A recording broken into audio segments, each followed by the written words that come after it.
Yo, what is going on, guys? Today we are going to be talking about MLB in general here. We're going to play some MLB The Show in the background, but we're going to be talking about speeding up MLB games. It's been a great, huge, large debate here lately of speeding up baseball games, and for good reason, because the average length of a game this season is 3 hours and 5 minutes. That's the longest it's ever been. 10 years ago, it was 2 hours, 55 minutes. 50 years ago, the average length of a game was only 2.5 hours. So I want to share my thoughts on why it should indeed be sped up and how we can go about speeding this game back up. Personally, I used to watch every single Reds game. Now, if I watch games, rarely do I watch the entire full game. Not gonna lie here. I still follow them very well though. You know, I watch baseball, I follow baseball a lot. It's just, I don't know, I don't watch the full games anymore. I guess I'm just, my patience for the game, to put it in perspective, I'm 21 years old, right?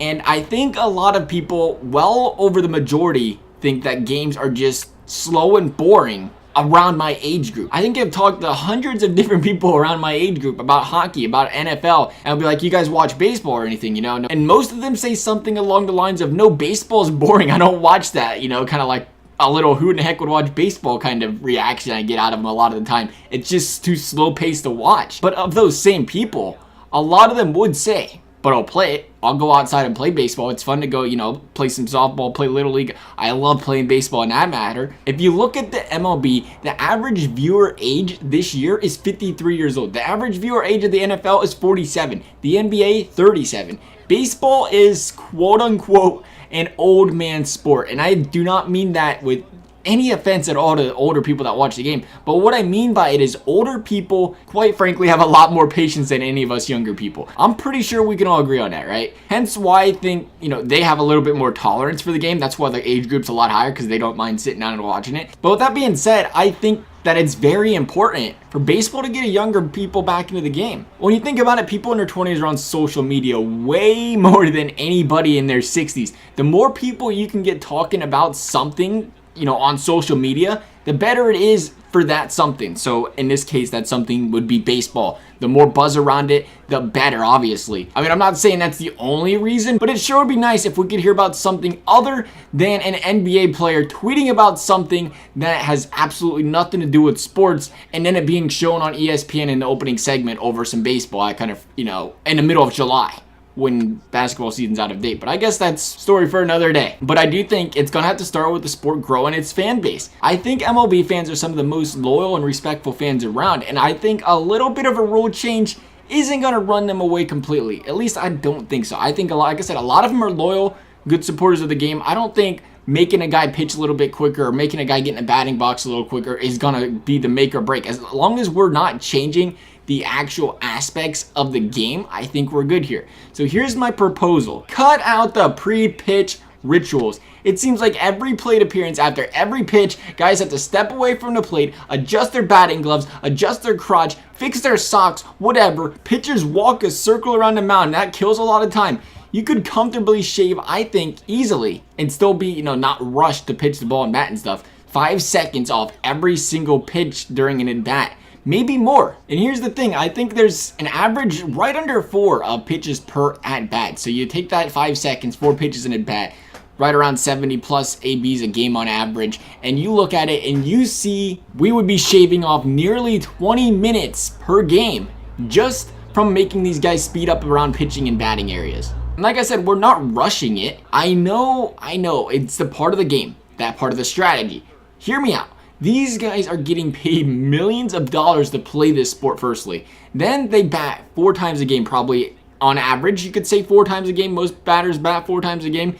Pitchers pitch once every 5 days. You're only being forced offensively as a batter though to be prepared and ready to go for a game for what, about 20 minutes at most a game? If you consider your at-bats, maybe time on base. 20 minutes a game, your mind has to be focused on offense. The rest of the time, you're on the bench or in the field. I think it's just a matter of getting used to it. These players, like I said, that's it. 15 to 20 minutes you're being asked to really focus down on your ABs and stuff. I think you should be able to stay in the zone. It's just a matter of getting used to it, for real. If you're used to going to the plate every single time, right now they have a ritual. They're used to doing this over and over and over and over again. That's why they do it.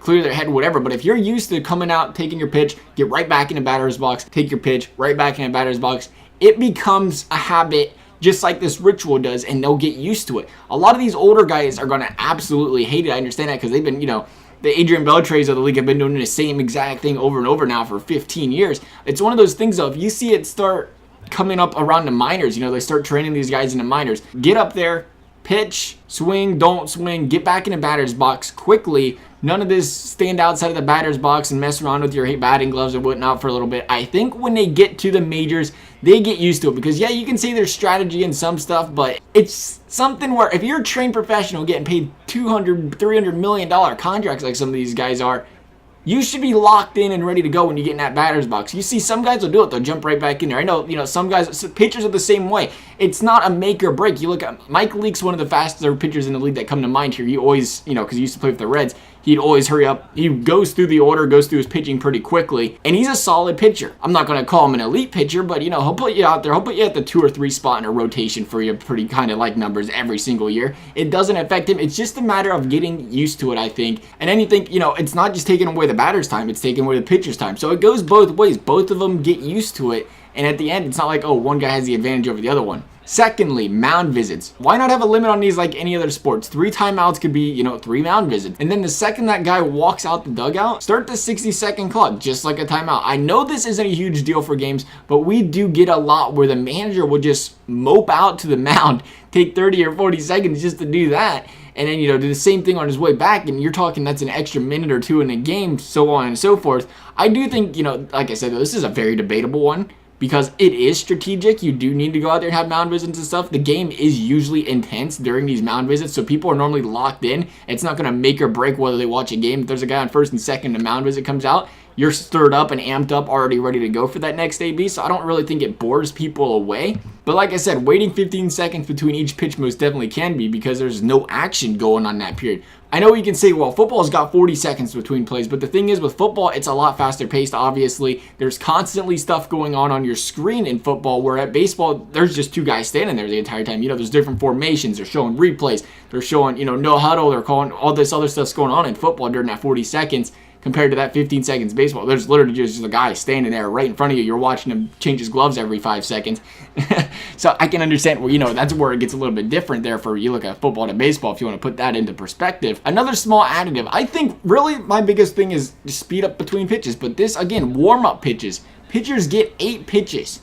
It should be knocked down to at least 5 in my opinion. I'd knock it down completely, to be honest, if I had the choice, but I know a lot of people would not be happy with that because these guys are professional athletes. Come prepared. Hitters don't get 5 meatballs. The batting coach doesn't come up there before a hitter comes up to the plate and throws him 5 fastballs to get his timing down, does he? No. When you think about it, the pitcher gets to go out there and he gets to loosen up every inning to make sure everything's going right. Does the hitter get to do that? No. I mean, yeah, there's an on-deck circle, but there's a big difference in, just like when a pitcher's throwing to I get it, there's a big difference when there's a batter on the plate too. But a pitcher's got that, he can get that strike zone and stuff locked down. You're not locking down that strike zone standing there in the on-deck circle as you are getting your timing and stuff ready if you was getting 5 practice swings on an actual live baseball throw. I know that's going to be a very debatable one between you guys. I'm pitching ideas here. Everything's not going to be right or wrong. It's just perspectives.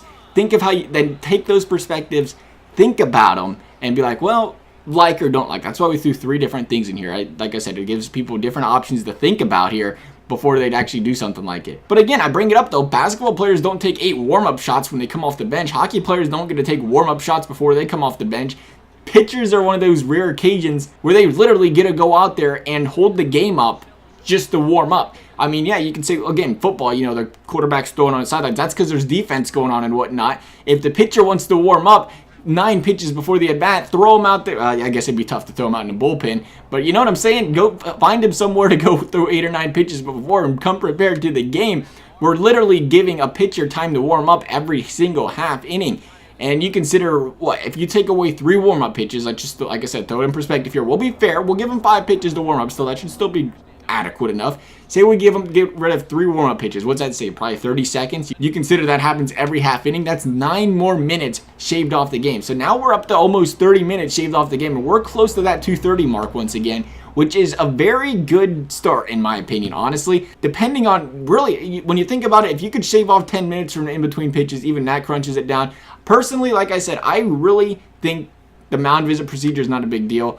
I know there's problems with the instant replay stuff. I think it's kind of ridiculous that you get 10 seconds to decide if you want to replay it or not. I mean, if it's a close play, you should have to, right then and there, not allow somebody to look at the replay and be like, oh yeah, I'd like to replay that. I mean, it's part of the game here. It's part of the challenge. That's the reason you have one challenge, is to have a difficulty of deciding when to use them. But when you have 20 seconds, 10 seconds to sit there and milk it and look at the video replay, that's kind of taking time out of the game too. Obviously, they got to work on their replay stuff in general, but that, again, that's not make or break in these games taking 3 hours long. You don't even have a challenge every game a lot of the time here.